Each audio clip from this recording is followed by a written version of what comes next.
Okay, and we're back finally. I know you guys have been waiting for us to jump back on this, even though we just released the last episode last week for you. This is Cuzzwords, episode 8. I'm your host Madison, joined by my co-host Michael. All right. Well, I'm glad Michael was able to join us. I was afraid we were gonna have to continue this series without him. Gone for 3 weeks. Good grief! You'd think some like big life event or something happened. Maybe something big happened. Auburn football. That's what happened. Oh, is that what it was? Yeah, that's what it was. No, my baby boy, and it's a boy, is here. That's another thing we didn't even know. Yeah. What do Last time we talked, we still didn't know. That's true. Yeah, I was very wrong. I got both the date and the gender wrong, which was the bet that we made. Yeah. We're gonna have to come up with a nickname. Have you put any thought into that? It. Yeah. No. Like Pennywise. Oh, you guys also have to forgive me if I cough a lot. I've been dealing with a little something. I'm on the tail end of it. I like. Well, first we should probably say what the actual name is, and then go for the since nickname from there. so of all the people that we're going to reveal their actual name, we're just going to go straight in. Oh well, so okay, I see what you're saying. I mean, we use our real names, but we don't use anybody else's real names. Yeah, not unless we have their explicit permission. And as far as I could tell, I don't know if he could give permission or not. Mini Mike doesn't give us. Mini Mike. Yeah, Mini Mike hasn't given us explicit permission yet. But did I say his name already? No, you haven't yet, and Oh, I okay. stopped you right before you did. Okay. Yeah, There's like an internal clock of what I remember what I've said, and it resets every 5 to 10 seconds. Yeah. I'm thinking. What if we just go with Chief? I like that. You're a Halo fan. He's going to be a Halo fan. Oh, well. So he's obviously newborn baby, so he's not happy at times, and sometimes it's tough to tell. Of course, there's some pretty guarantees about what it is. He's hungry. He needs a diaper change. He's tired and he's fighting sleep, things like that. But one of the ways I figured out to calm him down is he likes for me to sing to him. And he's got 3 things in particular that he likes to hear on his Michael Phi playlist. Oh, yeah? Yeah. Okay. You got any guesses, or you just want me to reveal them? Well, I think you've already told me one. Okay. I think you told me the Halo intro song. Yeah, the menu music. But he doesn't like the fast part. He only likes the slow part. So the Yeah. Okay. Shame on me for forgetting the rest there. It's like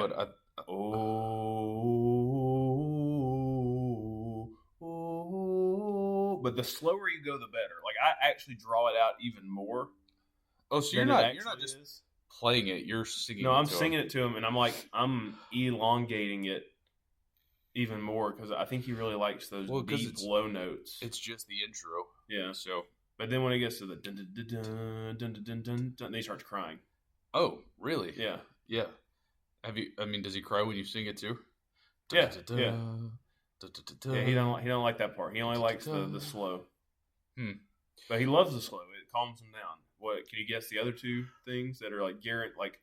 I'm not saying 100% success rate, but pretty successful. I'm thinking you actually told me this one too. Was it Come Sail Away? Come Sail Away By Styx? Yeah, that's what you said. And then I don't remember the third one. The other one's Can't Help Falling in Love by Elvis. That one's kind of random. They're all okay. Come Sail Away is faster, but the other 2 are slower, deeper. I think he likes that. He don't want you singing high pitched stuff to him. You should try the Yoshi's Island theme from Super Smash Brothers. Or is Zelda dun dun dun dun dun dun? Yeah. Dun, dun, dun, dun, dun, dun, dun, Yeah, it sounds like he's gonna like. I don't know if it's too fast. Yeah, and we gotta be careful how much we sing because we might get copyrighted on YouTube. What? Well, there's who's that dude that he He does video game music, and he will voice all of the different parts, all of the different instruments. I think I've seen a couple of his What's that videos. guy's I don't know the guy's He's name. got long hair. Oh, I've seen so many of his videos. Does he get copyrighted? I think he's demonetized. I don't think you can monetize it on YouTube. Oh. Yeah, but I think TikTok's a different game. But yeah, no, it sounds like he's gonna like video game songs. Well, I hadn't tried a whole lot, but he likes music in general. Wifey plays classical music for him, and like a That's gospel good. That's good music, it's good for his brain. Yeah, and he likes all that too. So Let's try the opening to Skyrim. and I play Rap God. You should try the opening to Skyrim. Opening to Skyrim. I never even played Skyrim. Yeah. It's not exactly that, but Okay. yeah. That's a no. There's a lot of good video game music. Like, I don't know about you, but when I'm working and I want something to listen to kind of help me focus, like they made video game music to be in the background while you're doing something. I mean, I definitely play like the ambient music on the Assassin's Creed games because those are all really like slow, like heavy tones that I think he would like and probably put him to sleep. The not gonna play F-Zero in the car while I'm driving with him. Well, have you tried that? No, I won't. We'll have a wreck. Does that make you want to go faster? It only makes sense. I'll be trying to go faster, looking for all the speed boosts. Yeah. I remember playing the blue. No, is it Mute City? Maybe it's the Mute City theme. Dun dun dun dun dun dun dun do do do do do do.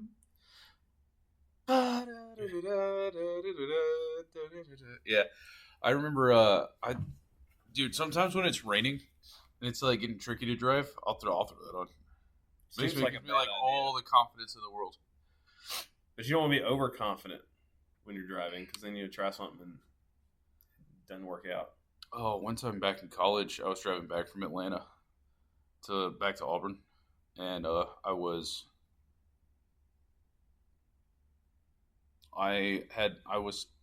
smoking while I was driving, and then the rain just like bottom fell out of the sky, and man, I was so in the zone. That hit different that day. But probably the worst story that, like, in terms of bad. Well, no, I probably got a few, but one in particular that sticks out to me is when I was in college near the end, and I had to go. I was interning / working for a beat in Auburn, sports beat. And we were doing a road game on a Thursday night in Lexington, Kentucky. So the night before, Wednesday night, I'm like, I can probably get up early Thursday and drive the whole thing because it's a night game. It's like a 7-hour drive to Lexington. So if I get up, leave by 9 a.m., I should be good to get there before the game starts. Just fine. So the night before, do you remember how you had this vaporizer in? Would be hard to forget it in college. Yeah, and I'm sure you remember that the after effects of what you put in that vaporizer still had some potency. That's right. So to kind of inform the audience, so we had this thing. If we got any stoner folks out in the crowd, they'll be familiar with what a volcano is. Though the stuff they use to smoke today with all these dabs and this like electric dab stuff is just like makes me feel old every time I look at it. I don't smoke anymore. Michael doesn't smoke anymore, but we certainly did a lot back in college. And the vaporizer, you would put your grounded up flour inside of it, and then it would shoot hot air, basically boiling temperature air through it, and it would boil off the stuff that usually gets burned into a bag, and then you would have this, which is just basically like a cooking bag, like you'd put around a turkey, and then you would breathe out of the bag, and then you would catch all the vapor mist. So for one, it's great when you're in college because you don't have to worry about smoking up the place, making it smell like you're smoking weed. Um, and two, you actually catch more of the chemicals in there because half of it gets burned when you're actually smoking. So, yes, I do remember. Yeah. I do remember the vaporizer. Yeah, And there's the I think followed me to Colorado. the after-vaped-bud that is left over. That is true. As a byproduct of it. Yep. And you gave me I think it was like a pre-workout container full of AVB.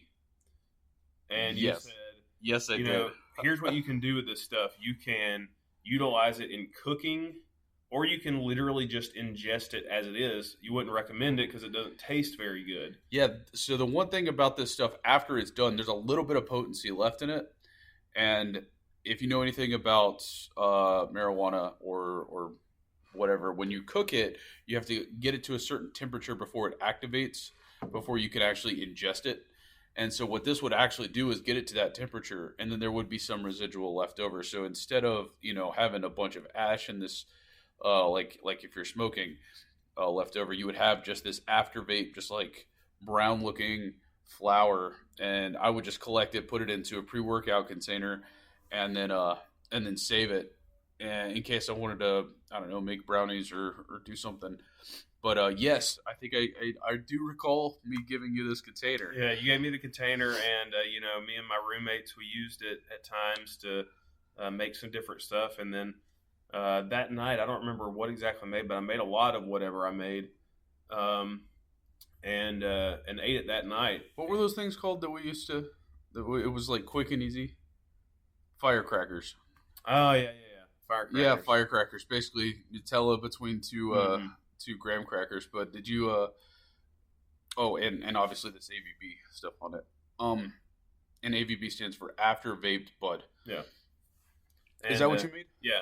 No, I didn't make the firecrackers. I don't remember what I made, but I made a lot of whatever I made. Used a lot of the AVB. Okay. And was thinking, this will wear off by the morning. By the time I need to leave for Lexington, I woke up and it was like in the middle of it. Like, I don't know why it lasted so much longer this time than usual. Because a lot of times when I did it, it was like it had like a sort of like a semi-edible effect, but not like a full blown. Right. But this felt more full blown for some reason. I guess I just had too much. So I drove from Auburn to Lexington, which includes going through Atlanta. Okay. And it didn't wear off until after I was like midway through Tennessee. Like, I drove all the way through Atlanta and I think part of Chattanooga interstates, like locked in the zone because I was freaking out in my head. Like, I am way too gone to have to do, but I had a job Atlanta. to do. And what time? Like this, you're hitting like Atlanta, like morning rush traffic. Yeah, I hit Atlanta probably close to. It was between like 11 and noon local time. Okay. So it's not like morning rush hour. Okay, but it's still Atlanta. Yeah, it's still Atlanta. It's no fun no matter what time of the day it is, and it's even worse when you're not in the right state of mind. Right. It's a good segue to go from talking about my newborn kid to one of my many exploits in college. No, I think that's a lesson of learning. Don't do that. It's an important contrast, right? We have the good decisions that we made in our lives, and then the bad decisions that we made in our lives. Yeah. Now, by any chance, do you have any interest in talking about your the Thanksgiving experience that we had? I think there was the time that you gave me a firecracker. Yes, I brought a firecracker for Michael to Thanksgiving. And I had it, and then I started introducing myself to people that I've known my whole life. That he did, yeah. We call it the Hi, I'm Michael incident. Double meaning there. So me and my girlfriend at the time, we were I was just coming to visit. This is just Thanksgiving, coming to visit. I had a firecracker left over. I had it wrapped in tinfoil, and I told Michael, I said, "Listen, man, don't eat this now. Wait till later." He's like, "No, I'm good. I was like, "All right, well, at least eat half." takes the full thing, the full graham cracker, just shoves it in his mouth, and he's like, "No, man, this is gonna make Thanksgiving dinner taste great." Also, at the time, Michael was still very much a big boy, and over 300, I'm sure. Easily, and wanted to maximize the taste of the food, and so that was his reasoning for do that. Luckily, even though we were in college, we were still sat at the kids' table, and probably still would be even today. Yeah, even though you've got a kid now. Yeah, that's the super kids. They always, I don't know why they always separate us, but yes, we do kind of sit at the kids' table still. I guess it's just a holdover from when we were kids. But no, my girlfriend comes in. She's met Michael before, and obviously we were together when we gave him this thing, and she walks in. He introduces himself, So I remember what happened. My stepmother, who at the time they weren't married yet, but she was my dad's girlfriend, who Michael's known forever, comes in and introduces herself to my girlfriend. It's a surprise I didn't introduce myself to my own parents at that point. But she goes, "Hi, I'm stepmom," and then my girlfriend at the time was like, "Oh, hi, nice to meet you. I'm Madison's girlfriend at the time," and then Michael chimes in and he goes, "Hi, I'm Michael." like he was expecting to, like she was just gonna go down the line, and then luckily at the time. And even still to this day, my father and my stepmother think Michael's a little bit of a goofball. So, and he does make dumb jokes sometimes. So, for him to say something like that, it didn't get caught. Look, I don't know what your dad's opinion of me is, but it's I've definitely had my moments with him, and some of them have been like messing with him, but he hadn't gotten it, and then some of them have been just me being ignorant or not apprised of whatever the inside joke is. But the one that comes to my mind is when we were kids. I don't remember how old we were. We were like either teenage age or preteen or something around that. But we were in your basement and we were setting up. We were trying to get like a gaming setup going, and the way your dad's very, like, he rushes through things and he's very like demanding, huffing and puffing, and it's like you got to do it my way and do it as quickly as possible, and he gets upset if you're not. And so like I was getting tired of it, so I just picked up a USB cord and a screwdriver. I remember what it was. I know the exact incident you're talking about. You picked up a DVI cable that had two little screws on the side, and I wanted to say it was like an 1/8 inch audio jack or something, and you're like trying to plug it into the back of the screw on this cable, and your humor was lost on both of us. I also looked at you. I'm like, Michael, what are you doing? And then my dad has no tolerance for stupidity, or even if it's in a joking manner. Like when we're getting something done, it's got to get done. And so I know he's a guys. Just to talk about my father for a second. Very, very successful in what he does. A very very hard worker, but not too much. Not really somebody that likes to joke around a whole lot. Well, he likes to joke around on his time. Right. He's in the joking mood, but I don't know. He was getting flustered and of course I don't remember how old we were, but probably not something I do today. Probably 12 or 13. Yeah, no, I don't think. Yeah, but in the moment back then, I thought this would be pretty funny to act like I think that this is how it's done. And I just picked up the most random object I could find, and is this how it works? Right. And y'all did not take it as a joke. No, we did not. No. I clearly recall Michael having a little bit of this like learned helplessness aspect about him when he was also younger as well, where he would try to do something and then his mom would tell him, no, you're not doing it right. I'll do it for you. There was definitely a lot of that. A lot of instead of working through things when I was younger, it was we can get it done quicker, so don't worry about it. Yep. Um, you probably experienced some of that too, but not to the extent that I did. Well, no, my dad would certainly make me finish like whatever we were doing, even if it was done wrong. He'd be like, "You better not have this job. Like, you better get that done." Oh, we have to bleep that. Oh, probably. Yeah. Oh, all the cuss word bleeping is going to be crazy. Of course, we've also been talking a lot about freaking marijuana and stuff. Yeah, but that's not a cuss word. No, I suppose it's not. Did we just bleep the whole episode? Yeah. Hi, welcome to Cuss Words. Beep. Yeah. All right, that'll do it for cuss words. Yeah. That's but no, yeah, a lot of fun family antics and stuff. And the crazy part is nobody ever found out Michael was high that day. They know now. Now they know, yeah. Yeah. And of course, my girlfriend didn't know that we were not telling anybody about the podcast. So we were with my dad the other day, and she's like, "Oh yeah, they've been recording a podcast every week." It's like, well, that's cool. And he's like, "Oh really? And you didn't tell me?"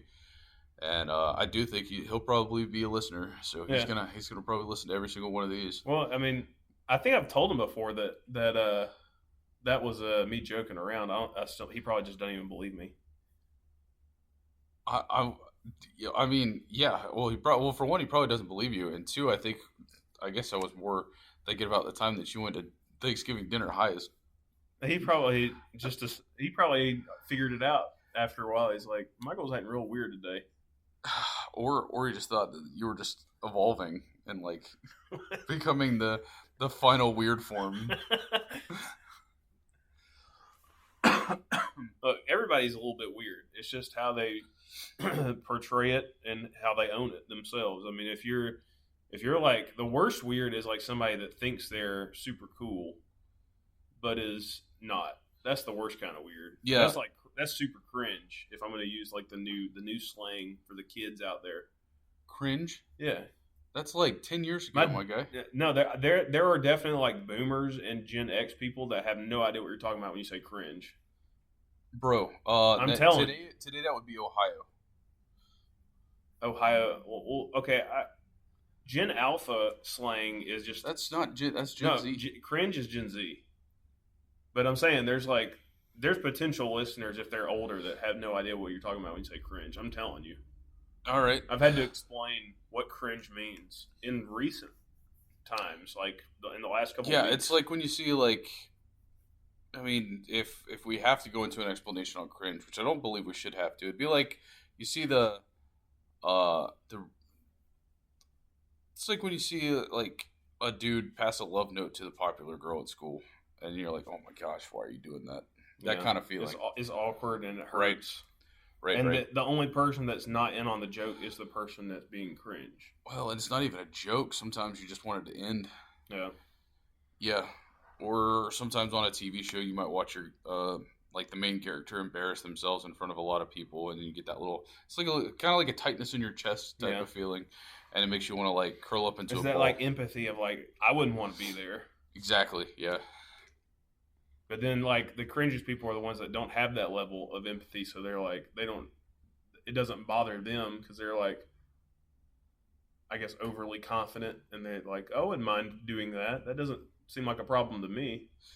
Yeah. There's definitely folks that don't have that social awareness that is pretty important. So how's things go with the football? Oh, man, that's cringe. That's cringe. Football is cringe right now. Football, as an Auburn fan, the last few weeks has been incredibly painful. 1 week because neither week did Auburn play well, but the first week it was because of just horrible officiating. I don't say this lightly. I try to give officials the benefit of the doubt at times. I understand they're humans, are going to make mistakes. But the Auburn-Oklahoma game was one of the most one-sided, poorly officiated games I've ever seen in any sport. And then to follow that up the next week, Auburn's playing Texas A&M, And that one wasn't on the officials. That was just one of the worst coaching jobs I've ever seen. So back-to-back weeks, terrible officiating, terrible coaching. It's just hard right now. It's hard to deal with this year after year. I mean, the last time Auburn had a good year, you could argue 2019. I'd really go back to 2017.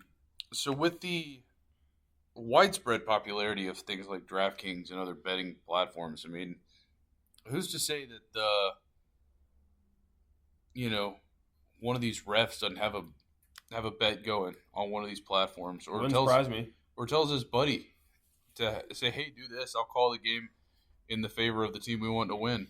I definitely think there may be a level of corruption, especially when you talk about things like the broadcast, like replay booth, where a play is under review and they go to a location where they're at a command center and they got a bunch of guys looking at a million different angles, and then they're coming back with a play, and yet they still don't get it right a lot of the times.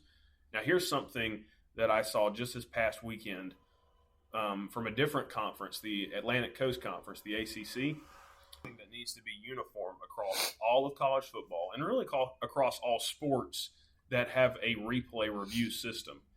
When they went to the review, instead of having the play-by-play and the color commentator and the sideline broadcaster and this rules expert that they call in give their random opinions, what they did? They went and they had the entire command center mic'd up as they were looking over the play, talking about the play, and coming to a decision on the play. Okay. And the broadcast crew just shut up and let them talk the whole time. And you heard word for word their process going through it. And therefore, there was a level of accountability that could dissuade the idea that there's a lot of corruption going on. It was transparent from the get-go. Okay. Now, that doesn't happen across the board in college football and across the board in most sports. But the ACC did it, and I think it needs to be implemented yesterday across the board. That's that sounds like a good way to kind of rule out some of this stuff. Yeah, I mean, you want to. I think there's going to be, with the amount of money that's involved across all sports now, it's hard to deny the fact that there may be some corruption. I still think that most of the time they let the field of play determine the outcome. But if they can have their say, especially when certain matchups are more enticing than others, they're going to try to influence that happening. But there's some things you just can't stop unless they've got everybody on board to make it happen. And it's really hard convincing, like, you got a football team that's poured their heart and soul into it. You can't convince those guys to throw the game. Very unlikely. But officials are easier to control for sure. So if you can get, in the pocketbooks of some of those guys, I'm not saying that college football might not be corrupt in some ways, but I still think it's I still think the play is the result is determined on the field most of the time. But the Auburn-Oklahoma game may be an exception there. Okay.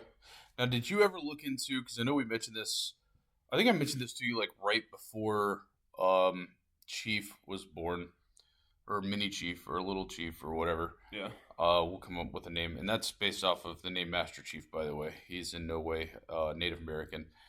He might be. And he claimed that she was 1/8? Yeah. 1/4 Native American? Yeah, that I don't think that passes down all that far from our grandmother. But we lost it somewhere in there. Yeah. So with did you ever look into that basketball thing I was telling you about with the we talked about it off air. We talked about you said we should save it, like we shouldn't talk about it yet. And then Chief was born. And then we talked about it. But I mean, we can bring it up again, but I felt like you actually knew more about it than I did because, it's NBA off season, so I haven't been paying much attention to the NBA. I watched an Atrioc video on it where basically, and this happened a couple of years ago, but they had basically some the owner of, and I believe it was the Clippers. It's the Microsoft Steve Ballmer. guy. And he had like skirted a way around. He like paid a third party company a lot of money for as like a donation, or like to be as like a donation to their nonprofit, and then that nonprofit was paying out one of his players like a ton of money for marketing, and he never did a single bit of marketing like for them. And I'm talking like millions of dollars to skirt this, just so he could get this specific player on the on the roster. And then and it kind of looks like allegedly that uh that the Mavericks did something similar. Yeah, didn't you say that Mark Cuban, who's the Mavericks owner, he came out and he was like chastising how Steve Ballmer did it for the Clippers. He's like, I don't know why you do it like this. Instead, you should do it like this instead. Basically, like telling on himself. Yeah, and then going back and looking at something that he potentially may have done a few years ago. It was very, very similar, which it's so funny. But the thing about some of these the owners of these professional teams is the ones that like I feel like a lot of the owners of these professional teams, they don't care too much about the sport or care enough to make it like that big of a deal. But folks like Steve Ballmer and Mark Cuban, they like care about their teams that they own, so they're like going to do what it takes to get them to win. Oh yeah. I mean, you look at in soccer right now. Chelsea's newest owner, Todd Bowley. I don't even want to think about the amount of money he's spent just since he's taken over the club. First purchasing the club was probably close to $1 billion, and then he's spent possibly almost that much in transfer deals. I mean, it's just crazy the amount of money that is getting thrown around in sports, and that's not even including Saudi Arabia and their Vision 2030 project, where they're just buying stake in everything they possibly can, entertainment and sports wise. Who knows how much money they spent? It might be in the trillions. Well, when you got all that oil money that can back you up, I don't know. I look at all sports, and one of the reasons I guess I don't align myself with sports too much is I see it all as just like, how can we milk our fans for money? A lot of it, that's what it comes down to. It's a huge distraction tool, but honestly, I've come to the point where it's like it's a necessary distraction, because I don't know if our society could, like, if the people were aware of what was happening to them, I don't know if it would function properly. Like, a lot of people need to live in the ignorance is bliss, and to let them just fight over sports and be happy for a movie coming out and watch their favorite TV show and binge it is almost better than like people being aware of the politics going on around them, the way that major corporations are shafting them constantly. In what way is it better for them to not do that? Because now it's gotten to the point where you can't ignore it, right? We're seeing credit card defaults at an all-time high. We're seeing, or credit card like payment defaults at an all-time high. You're seeing an all-time high of repossessions on cars, because it's gotten to that point where now as a society we're like, there's a huge divide between the average man and then the ultra wealthy, and is it good for them to be? Is it good for the average person to be distracted? I mean, if they weren't distracted, couldn't we have potentially prevented this and prevented us getting to this level? I don't know if there's any stopping it at this point. Well, I mean, at this point, it's going to correct itself. I mean, I think, and I truly think it will correct itself eventually, because it's going to have to. And there's a couple of things Trump's doing right now, like the new H-1B status things, and making companies pay $100,000 if they want to keep an employee on as an H-1B, where before he passed the executive order, it was just $5,000 a year. Now it's $100,000 a year. I mean, what he's trying to do is bring jobs back to America, but I don't necessarily know if that, like, if the workers that are coming from other countries aren't going to be like more qualified for the jobs than Americans, because we've gotten kind of lazy. Oh yeah, So, I mean, yeah. Well, this might be the first time we've talked about politics at all. No, the first episode I was like, so what's your political status? I'll tell you mine, and you're like, you've just alienated half the audience. Oh, that is true. I did say that. Good first episode. Yes, good stuff to say on the first episode. Yeah. That was the pre-episode. That was episode 0, I believe. Speaking of politics, it happened while we were on our hiatus, a week after the birth of my newborn. But crazy stuff happening in Utah with the Charlie Kirk stuff. What's your thought on that? Is it cut and dry as the government tells us, and they've got their guy, or is there something deeper there? I don't know. It does seem a little bit cut and dry to me. I don't see any large cover-ups. Do you believe the text conversation? Have you read the text conversation? I've looked. I believe I saw the official report when they put it on the news between the shooter and his roommate. Yeah, I mean, it seems pretty legit. I don't know, man. Let me tell you this, and the reason I don't think that this is a big cover-up is because I don't think Charlie Kirk was a big enough player for there to be something planned. If we were talking like an assassination attempt on Trump, or even any other actual political figure, I could see that then I'd be a little bit more skeptical. But to me, Charlie Kirk does not seem like one of those people. You say he's not big, but on TikTok, he's got what is it? 12 million followers and over 2 billion views on his platform. Yeah, but he's not actually in politics. He's a guy that went out on campuses and talked to students. He's not a political candidate because he's not old enough to really hold major offices that he would be interested in. But he is more similar to an activist, which would be more along the lines of an MLK. MLK wasn't running for political office either. And then he was assassinated. Yeah. So I that's the comparison I have. And I think MLK's biggest moment in his life was not him getting murdered. It was, I have a dream. Meanwhile, I feel like Charlie Kirk's is getting assassinated. That's unfortunate. Yep. Because he didn't have that one defining moment in his life. He had sound bites that were on the internet that have taken over the internet post-mortem, because now when you go on Facebook or any social media platform, I didn't really see I knew who Charlie Kirk was. I saw his videos every now and then, but now they're everywhere. I still don't think he was a big enough threat to any major party where it would have been something that they would have.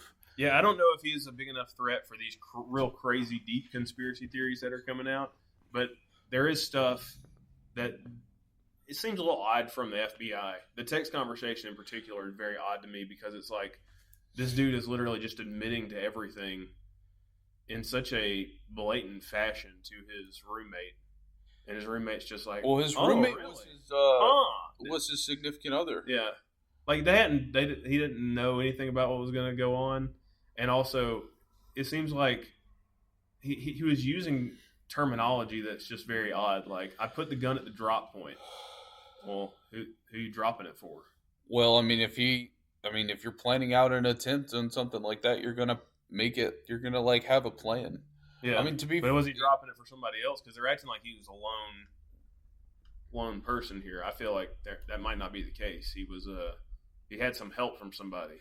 Possibly. I don't know. I just think personally, I just think this is a result of the left saying that the right is evil, and the right saying that the left is evil, and the straight just straight up discord or discourse between the two is just not it's not civil.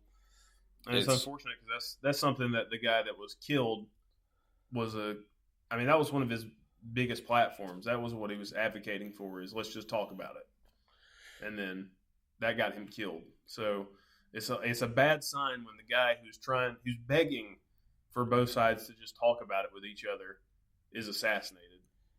There's other political influencers, activists, candidates that don't call for just civil discourse. They call for more drastic action. And Right. those aren't the ones that get targeted. If you go and look through time, all the guys that have been assassinated due to political means, for the most part, there may be a few exceptions here, at least in the United States, were all killed and they were non-violent activists. It's always the non-violent ones that get violent repercussions, while the ones that call for violence, they're not handled in that fashion. It's very strange phenomenon to me. Or you could do something like talk about reinstating the gold standard uh and then be on your way just traveling through Texas. But yeah. No, I know what you mean. It's that did happen and it was unfortunate. It's a I felt like he was certainly one of the last, like the least one of the least deserving people of a of an incident like that to happen, and to think that he is the same age that we are. Yeah, he would have turned 32 in October of this year, 2025. Yep. Yep. So, And that's in case we didn't say the date, today is the 28th, I believe, of September. yeah. Yeah, my birthday was not too long ago too, and I just turned 32. Mm-hmm. And Younger than us. yeah. And he's got, the saddest thing is he's got a wife and two young children that, they gotta move on from this. And in the day and age of the internet, I mean, when those kids are old enough, there's gonna be some unfortunate person some person that they have the unfortunate circumstance of knowing that's gonna think it's a good idea to show that to his kids. Right. I'd be absolutely shocked if they go through their whole lives not seeing what happened to their father. Well, I mean, that's just not going to happen. They can find it themselves. I'm sure they'll be curious, but they're not. I also don't know if they're old. They're really even old enough. They were pretty young, right? Like less than 4 years old, I believe. Yeah, I think they're might have been 3 and 1. Okay. Yeah, so they won't have too many memories of him either, which is just so sad. But they'll also have, to be fair, they will also have hours and hours of video footage of him doing what's right for the people and trying to open up discussions between the left and the right. Yeah. Yeah, it was a really sad, really sad situation. I hope that we don't see more of that anytime soon. But there's a lot of people, especially around where we live, that are thinking, this is just the beginning. This is the start of the second round of the Civil War. Yeah, kicked off all the Civil War. It's like what the people that say that, it's like, all right, so why aren't you doing something right now? If this is the start of the Civil War, why are you still sitting at home watching Yellowstone reruns or sports? Yeah, people on social media are all talk. It's very and that's and I'm not saying that they need to go out and do that. I just think it's funny that all these people come out and say, the other side isn't right, and it's time to act. Don't do that, because that was essentially what this guy did. This guy was the one guy that, instead of just barking on social media, he actually bit. He actually bit to the radicalization of social media politics, and the constant stretching of the sides and believing that the other side is just the absolute worst of humanity.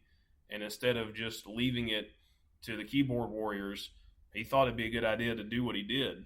And it's crazy to me that we've come to that point where it's like we're all no matter how you believe that the sausage gets made, the end result is that we all want the country that we live in to be the best it can be. And in no way, form, or fashion can I think of killing a fellow citizen of the country makes the country better. No, yeah. I mean, I mean, you basically said this, but I mean, we're all Americans. Yeah.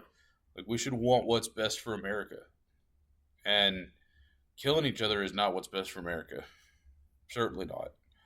The the different political parties, they definitely see a different end game for what's best. But I mean, we should be sitting down and having discussions and talking about it because of social media and because of the internet age. Everybody can get locked into their own little pocket of the internet, and it's they call it, they said it's the echo chambers, but it's basically you're just talking to people that agree with you. Before the internet, you talked to everybody. You didn't have a choice. You didn't get to go find the people that you wanted to talk to. You talked to people that had different opinions from you. Mm-hmm. And if there was a way for us to be able to force that and kind of go back to something like that, I think it'd be great for us. But we're beyond that. That's not going to happen. And I don't know how to kind of tie this back into sports. I think it kind of comes down to, like, it's that my team is the best, your team is the worst, Mm-hmm. and forcing that divide, and then like making people hate. I mean, it's like, we're here in Alabama, Auburn fans and Alabama fans. There are some people that take that to such levels and such degrees that they're like willing to get into fights with each other over the fact that they associate with one team over the other. When at the end of the day, it's a game. Mm-hmm.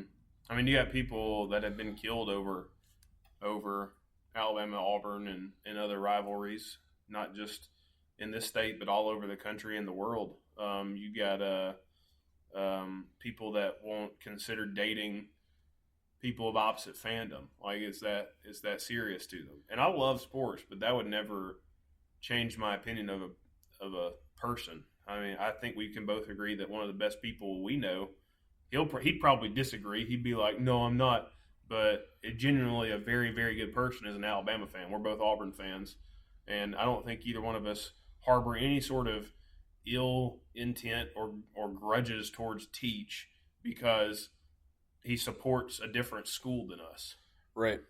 But that doesn't change the fact that he's a very good person that would give the shirt off his own back to anybody he knows practically to help him out. And I'm not going to disown him as a friend or a person because he roots for a different team than me. But some people are so blinded by their fandom, which then their fandom also translating over to politics. Yeah, their patriotism, that they can't see past the color they are. No pun intended. Is that even a pun? I didn't mean color as in like you meant race. I meant like red is in blue. Yeah. Which, funny enough, also is the colors of Auburn and Alabama. Auburn and Alabama, yeah. Yeah. So I guess Auburn's blue, so we're the more liberal, and Alabama's the more conservative. Oh, I mean, you went to Auburn, but Auburn is considered the most conservative school in the SEC. Auburn is considered demographics and political beliefs.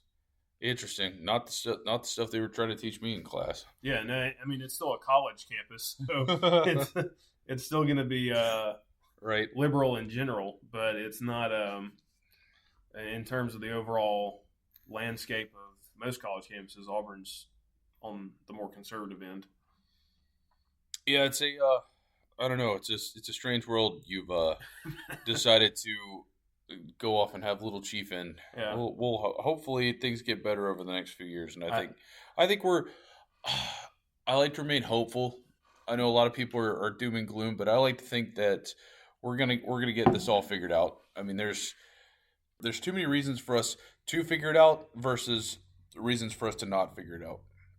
Yeah, I like to think that at the end of the day, America is going to unite. We're gonna remain, and we're gonna stay a very strong country together. And I don't see why just because the news tells us to believe one thing that we won't find our own independent thought and come back into that level. There, I mean, there's a lot of good points that both sides make, in my opinion. And discussion needs to be top of mind when we're looking at this. Don't just listen to the news and believe one thing and especially if that thing is the other team, the other side is evil, and if you don't believe this, you're a bad person. That's not how good and bad is defined. Yeah, I mean, if you're a person that thinks that Charlie Kirk was evil and it was justified what happened to him, just go online and watch some stuff of some of the stuff he did. Make an opinion for yourself, and if you're of the opinion that somebody on the liberal side of things is the same way, and that they need something, they need some sort of similar uh, end result that Charlie Kirk got, you need to go online and learn more about them. You need to learn more about the person. Don't make a haste judgment just based on something somebody's told you or one thing that you've heard. You need to get a much broader picture of that person. And even then, even if you do come to the conclusion that they are a bad person, uh, there's still better ways of going about trying to have discourse with them than putting a bullet in their neck. Yeah. Is there a? I mean, I know we've never done it before. Are we allowed to give our listeners homework? They can, but they can be like me and not do it. Probably. I love talking with everybody. I like having conversations with people, no matter what their beliefs are. One thing that I've come to learn is that a lot of people just want to be heard, and a lot of people don't get to talk about themselves too often. One of the things that I really really like to do anytime I meet somebody new is talk to them and try to learn something new, something that you can that something about life, something about anything, and just talk to them until you learn something new. And try to avoid talking about yourself and listening to their story. Everybody's got a unique story. Everybody's a person. Like people are great, and it's not hard to become somebody's friend, and especially if you want to be their friend. If your first thought is when you meet somebody is, oh, they're a liberal, or they're a conservative, and you're like immediately just write them off from being your friend. Like, who's to say that they're not going to be your best DPS or support player for your video game team, you know? Or maybe they'd be great company to go golfing with. Maybe they enjoy the same things you do. It's it's sad that we're so divisive in the country. I think one thing, especially when you're meeting new people, is it's very easy to just go to the surface level conversation topics. Let's talk about the weather, or let's talk about the game that happened last night, or let's talk about what you're both doing for work that day, or what's on the menu for lunch, and it's really easy to just kind of gloss over those things and not get on the deeper stuff. But when you actually get to the deeper stuff, you never know what kind of connections you'll actually make.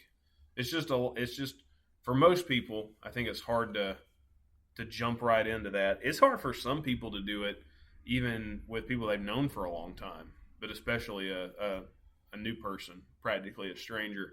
But if you can't figure out a way to break that ice, you can get a lot of reward for it, both you and whoever else you're talking to. And it doesn't even have to be about politics, just about anything. Oh yeah, I mean, just finding common like hobbies and interests can be huge for you, because you know, me being a soccer fan, I don't know how many times I've gone into different situations living in the South where it's like I don't ever anticipate that whoever I'm talking to is interested in soccer, but those few times that I actually find out, oh, you're a soccer fan too, like that brightens my day immediately. Yeah, Like on the rare occasions that it happens, and we don't even have to talk about it beyond just finding out they're a soccer fan, but just anything like that. You could be into rock climbing or something. You could be into making origami. I mean, there's no telling. Just finding out that somebody else shares that interest with you is huge. yeah. And imagine if you wrote off all the soccer people that you know just because they disagreed with you politically. Yeah, it's crazy. Because like, what's the two things that you're told to not talk about, like in most settings, is religion and politics, right? Right. So to write off a person based on really either one of those views, when I guess the socially acceptable thing is to kind of avoid those topics. You don't have to. I mean, I think it's great to talk about those things with people you're comfortable talking about it with, but most likely you're not going to talk about those things. But then if you find out that they're you don't agree with them in those aspects, to just immediately dismiss them when you're probably not going to even bring that up in conversation in the first place is pretty wild. Yeah. Wow, that got kind of deep. That's fine. It's good. It's not. Yeah, I mean, it's not a bad thing. It's just not where I was expecting the podcast to. That's the beauty of this. Somebody was asking me a couple of days ago that they're familiar with the fact that we're doing a podcast. They were like, "Who are you telling about the podcast?" I'm not going to mention names on here. We don't mention names. No, do they not have a nickname? They don't have a nickname. Okay, all right. Well, then don't worry about it. You can tell me later. But they were like, "What do you guys even talk about? Is it like informational? Is it you're just shooting the breeze?" And I said, mostly shooting the breeze, but you just never actually know where it's going to go. And I think that's the beauty of it. Is like one episode we may break down Halo 3 MLG history, I was about to say, and then the next episode we may do this. So it's kind of great. Yeah, no, I like the free form, the freestyle content, and once we decide to kind of get our setup a little bit better and throw the camera on, we'll be able to. I don't know. I definitely don't want to turn into, and don't quote me on this because I hear you get a lot of views for it, but I don't want to turn into the React content. Like, I don't know. Now, it can be fun to react to some things, but it needs to be unique. It needs to be organic. Like, for instance, like reacting to reactors. When I came in to your setup here at your office, we didn't immediately start the podcast because you've been working on a passion project today where you were trying to, through an emulator, I want to make sure I get this right. I'll probably get this wrong. There's probably better terminology that I could use, but through an emulator, a Steam emulator, you were trying to get Halo the Master Chief Collection and Super Smash Bros. Melee to work on a credit card processing device's monitor. That's correct. Yeah. A point of sale. I was trying to get it to run on a point of sale system. Yeah. Just not built to run a video game. No, by no means. It's that you go to a restaurant and they start clicking buttons on the screen. I was trying to get it to run on one of those. And it tried its hardest. It did try. And it struggled. Yeah. But it's it's just one of those things where I didn't have too much to do today. I wanted to see if I could get it done. I do know that that's just a test unit that we use here for the business that I'm in, and it had all the capabilities, but the processor just couldn't run it. The processor in my phone is a little bit better. I wouldn't be shocked if you come up with some sort of like new idea, and you're still trying to work on it pretty soon. When you get a chance, you might come up with an add-on to the point of sale system that helps run it. Potentially. No, so I kind of had this thought.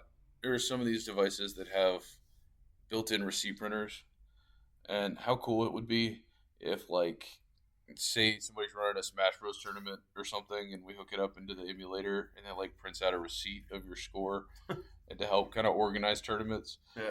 But I think the cost outweighs the cost of the hardware would outweigh the benefit that it would be for tournament organizers. But like something like this would be cool to react to, watching you try to figure that out and seeing how it goes. Like that's the kind of reaction video that like that's unique enough that we could possibly do that. But like just slapping on a YouTube video that 1,000 other reactors have also reacted to it and being like, we're going to do this in a unique and different way that everybody else has. It's a little bit arrogant, I had a fun thought of before the next football season where we get you set up on a brokerage like an investment brokerage, and then I'll get set up in fantasy football. And I'm about to lose some money. You put $1,000 in. No. And I put $1,000 in. I'll put $100 in total. You put $100 in? Max. Well, I'll match whatever you do. That's the max I put in. Yeah, you think you're going to lose. Good grief. Mine's fantasy football. You're just in the market. The worst that could happen is you lose 15%. But I think it'd be pretty funny for us to set up something like that. It's a yeah. I mean, and I guess we can kind of help each other with our picks, but there's content out there. I think. Don't ask me for help right now. My fantasy team is struggling. Yeah, well, you've been a little bit busy during your picking times. You know, this whole new being a dad thing, which I gotta say, I don't know if I ever saw it happen. You know, God bless wifey. She was. I mean, if ever there was proof of a God, the fact that, and he must like you, because she came along and I didn't think there was going to be a pick for you. So I'm just totally happy for you, like extremely happy for you. But gosh, man, you're one of the most unique individuals that I know. Hey, uniqueness attracts people, you know. Uniqueness attracts people. Yeah. Yeah.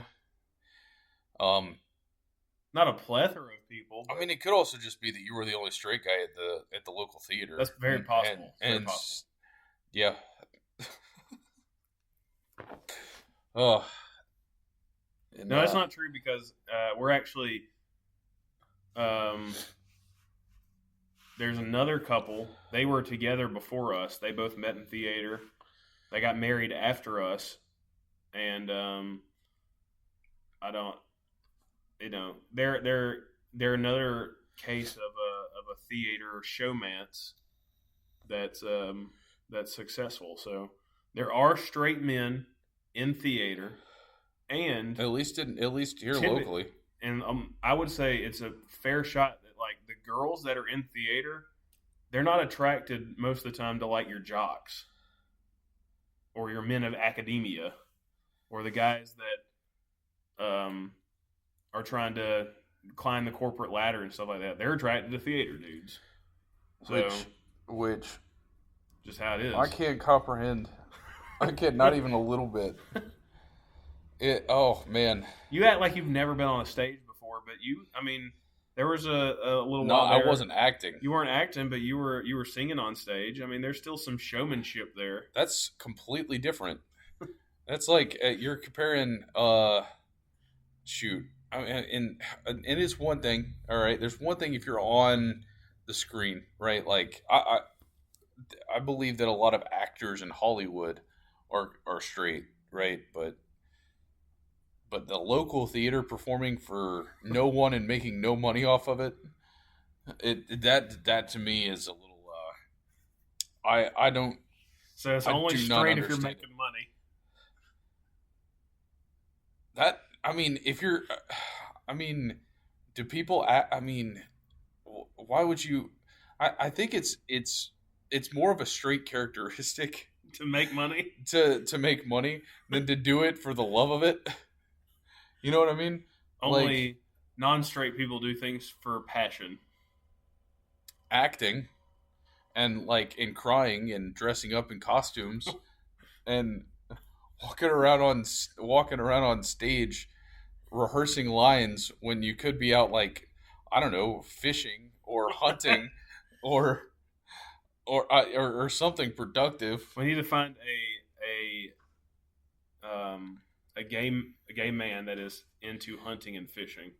Oh, I'm sure they're out there, but they're probably just as common as straight men that just want to get up on theater and dance around for 6 people that come to the show. I am not a dancer by any means. Let me put that. I like being on stage. I like acting. I like singing, but I'm not a triple threat.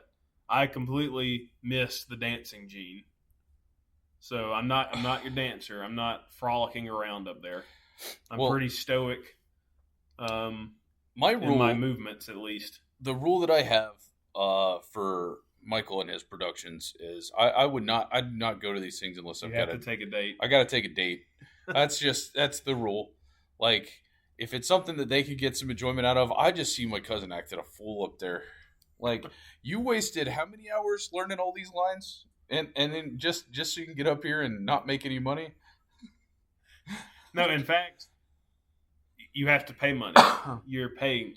I have to as a viewer. I have to pay money. As an actor, I pay money to be in the shows. Well, that's. Yeah, no, I did find that out recently, and I thought that was kind of wild. Maybe for kids or something. It's something that you can. It's basically an alternative to daycare for a couple of weeks, right? It's adult daycare. You drop off your kids so that they can go learn a couple of lines, and then you can record it, and then you'd have something to show them, like when they're an adult, and embarrass them with their dates, but. Nope. Michael gets up there. He's been doing it since you were a baby. You were baby Simba, if I remember correctly. The first one I remember is being in Wizard of Oz in the second grade. Wizard of Oz in the second grade. We did a school production thing. I was Zeus in a production of Aristeus and Hades or something. What? The story where Hades takes a dude's wife and brings her. What grade were you in when you did that? 5th grade. You should have been doing Disney. Disney? Yeah. No, this was an extension of our Greek mythology class. There was a point to it. I will say this. I'll give you credit. That's the straightest thing I've ever heard for like a 5th grade theater. Is instead of just doing a musical like most people would, you're like Greek mythology. Yeah. Greek mythology is cool, right? And when this wasn't Hercules. We weren't, this isn't. I was Zeus. It was like the actual Zeus, like the, kill people because I want to kind of Zeus, not like I'm gonna sing a song about why I abandoned my son and how he needs to learn how to grow up or whatever. I don't even remember the Disney production of Hercules. That's what I actually want to do someday. Is Disney's Hercules? That'd be fun. Yeah. Define where's the fun in it? Fun, singing, acting. It's singing and acting? Yeah. You see, you just like the attention. I like to sing and act. It's got to be the You're going to get attention when you do it. Yeah. Well, yeah, because you're up on stage in front of a lot of people. Yeah. But you're paying to be there. Yeah. Okay, so when you went through a period there where you were singing like Frank Sinatra and Michael Bublé. You did a couple of pageants, I believe. Yeah. Was that fun? Did you enjoy it? I mean, yeah, it was all right. Why'd you enjoy it? I mean, all right. Let's recall the context. Singing at pageants. Yeah. What was that? Who was that surrounded by? Probably not girls that were eligible for you. That's not true. There were some. It was like... Speaking of which, one of my greatest performances was at, I think, one of the ones that... Were you at this one? I was not. You weren't at this one? I wasn't at that one. So I was singing at a pageant, and I was doing Michael Bublé. A Michael Bublé song, and I know you're familiar with the song. It's Sway With Me. Yes, yeah. What's the lyrics? When marimba rhythm starts to play... Yeah. Dance with me, make me sway. Yeah. Like a lazy ocean hugs this part, yeah. Hold me close. Hold me close. Sway me more. Sway me more. Okay, yeah. So that's what the lyrics are supposed to be. So I'm out there singing. I'm out there singing "Sway with Me," and I'm locking eyes with, all the people in the crowd. Lots of parents there supporting their lovely daughters in the pageant. And I forget the lyrics in the moment. So I just try to push through it. And instead of saying what Madison just sang, I sang, like a lazy ocean hugs the shore. Blow me once, blow me more. And then I just stopped. I didn't keep going. I just stopped while the music's playing. And I looked out and I made eye contact with every single father in the audience. And then I walked off stage laughing. Oh my gosh. Oh, Blow me once, blow me more. that's great. Dude, I wish I'd been there. I wish it was on film. That'd be great. Oh, And with that, I think this episode's over. yeah. That was that's a good end. Yeah, we're I guess we are coming up on time. But yeah. Editor's got a little bit of editing to do. Cut out some coughs this round, and then we got to go. You might have to fill in for the editor this time. What? No, I I have don't. to teach you the editing ways. Well, I don't know if the editor's got time to teach me how to do all that. The editor doesn't have time to teach. Editor's just got time to edit. I'm pretty sure there's one time of me saying hard on there too. So There's another one. okay. Well, that's what September 28th, Sunday, September 28th, and that puts us at episode 8. We are 2 away from bringing it out and releasing it. Wait, this is episode 8? I Yeah. thought this was episode 9. No, this is episode 8. But this is number 8? We're not getting into all that. There is an episode 0. And this in episode 0 is the first episode. Yes. But episode 1 is when we started counting. Okay. Yeah, so this is episode 8. Okay. Anyway, folks, thanks for listening to us. We'll blow me once, blow me more.